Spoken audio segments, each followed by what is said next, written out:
It's Friday afternoon, the 23rd of August 2024, and there's a lot of news on social media. Of course, the top news trending, the United States has sanctioned another family business in Guyana, and I'm not going to be calling names. You can go on social media and you can easily do your research. The PNC and the AFC held separate press conferences in Guyana today. The VP JAGDEO held a PVP press conference. That was last Thursday. But the big news coming out of the PNC's press conference is that if they win the elections in 2025, according to Norton, the income tax threshold is going to be increased to $150,000, and also a 35% increase for all public servants. Remember, that is on a sliding scale. That's the biggest news coming out from the PNC's press conference today. The Vice President, JAGDEO, explained the agreement for the GTU. According to JAGDEO, is a 27% salary increase for teachers over the next 3 years. Specifically, teachers will receive a 10% increase in 2024, 8% increase in 2025, and a 9% increase in 2026. The agreement was formalized by the GTU boss, Mark Light, but his General Secretary, Coretta McDonald, is in disagreement with him, and it seems as though they're heading for a collision course. But Mark Light is saying he had the majority backing of the General Counsel. Coretta McDonald is saying something different, so it seems as though they have a split in the GTU's camp. In the meantime, the AFC, they held a meeting last Friday in London. The turnout was not what was expected. The turnout was low. They expected it to gather a big turnout in London because the last election, a lot of people voted for them. But this time around, it was not to be. Even the journalists would ask the opposition leader if the PNC had asked his supporters to stay home. Norton denied this. He claimed he didn't even know a day or two before that the AFC was holding a meeting there in London. He said that even though I've made it clear that the AFC was part of the coalition and we still have a good relationship with them, and I do not have to discourage anybody from going to the meeting. I have two questions, if you don't mind. I'll say both of them now. The first one, Mr. Martin made an interesting point where he said previously in opposition, Dr. JAGDEO had said 50% for the teachers, but now you're in a government, it's something different. Mr. Norton earlier mentioned that he's promising 35%. What guarantee or assurance the teachers have then to trust anything that someone says in opposition if you can say when you get into government, the situation on there or the reality is different and you have to work with what the reality is instead of holding to whatever you promised.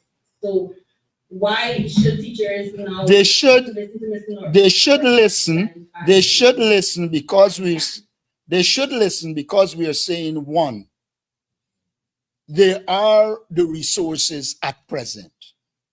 Two, that even if you don't even have to make any big changes except cut the waste and the corruption, and easily you will get more than $50 billion from the infrastructure budget that you can use to pay workers. The other reason why they should believe us is without oil, we improve workers' salaries by more than 70%. And if we did that without oil resources, why is it we can't do it with oil resources? So there are a lot of reasons why they should believe us. And there should be no comparison with us and Barrett JAGDEO. Barrett JAGDEO is a hypocrite and a pathological liar. Here is a man who said at the end of the last elections, We must get biometrics. We must get a clean voters list. And the minute he was in government, that went. Virtually everything he said when we were in opposition the last time, we promised people that we will improve the Guyana police force and improve their security. We did that. We promised people that they will get quality water. We did that. It is now you are giving people Marby again, the PPP. They should believe us because we promised them we will improve electricity. And when we went into government, we improved electricity to the point where blackouts were becoming a thing of the past. You promised recently, meaning the government, to improve electricity. You told us when this boat comes, you're going to end, blackout going to be reduced considerably. Well, the boat is here. Unacceptable, the fact that they would have agreed on a 10%. When we all know, again, MP Jurita mentioned the gas to shore project that has not gotten final approval.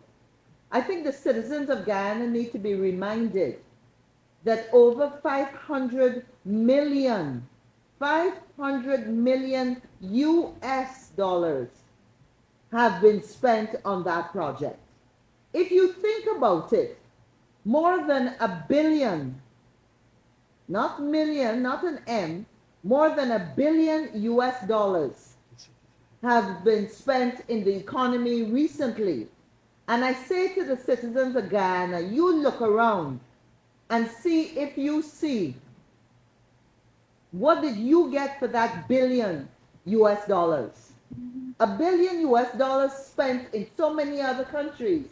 You would be looking, there would be visible signs of where that money went. Transformational projects. Some countries have done monorails to deal with traffic issues, all kinds of different things. Today, we have still indigenous communities complaining about no internet access. Pit latrines. Pit latrines. The AFC donated a toilet in 2008, a flush toilet. And we're going to release because a child fell into a pit latrine in 2008 and died. And we need to remind ourselves that out of the PPP, literally have been in power 27 out of the last 32 years. Mm-hmm. So when the PPP says, oh, what did the APNU AFC coalition do in the 4 years, 5 years they were in government, of which 2 years they could not spend money, you, the people, have to start asking them, what did you do in the 32 years that you were running this country? It is totally unacceptable that with us making more than 8.5 million US dollars a day from oil, the best we can do for our teachers is 10%. They don't care about teachers. They don't care about teachers. So they just confirm what I said last week.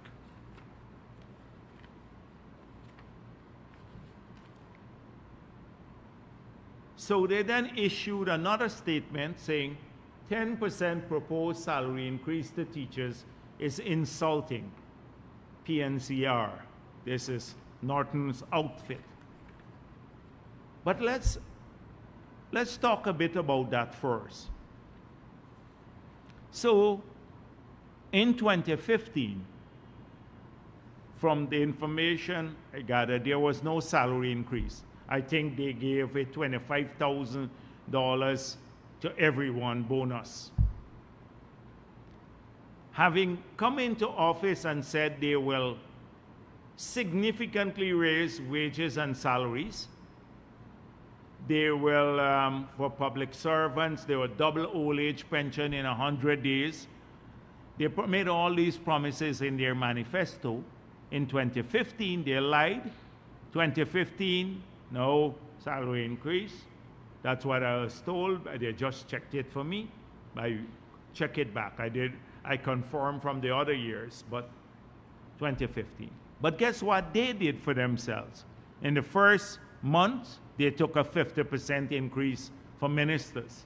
We know about that now. 50% for themselves in the first year, first months of being in office.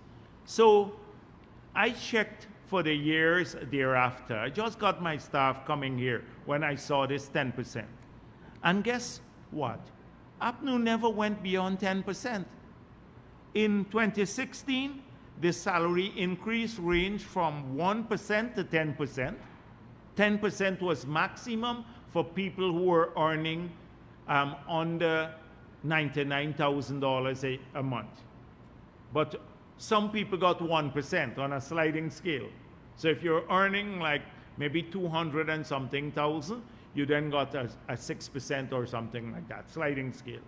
In 2017, they lowered the scale, and also it was 0.5 to 8%. In 2018, it was 0.5 to 7%. In 2019, it was 8.5 to 9%. So those were the years, the 5 years. 2015, one-off. 2016, maximum 10%. So in no year did they go beyond 10%.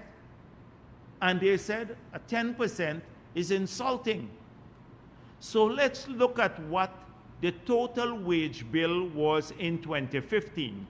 And if they gave a 10%, say across the board 10% for teachers in 2015, which was the highest, not all teachers got that.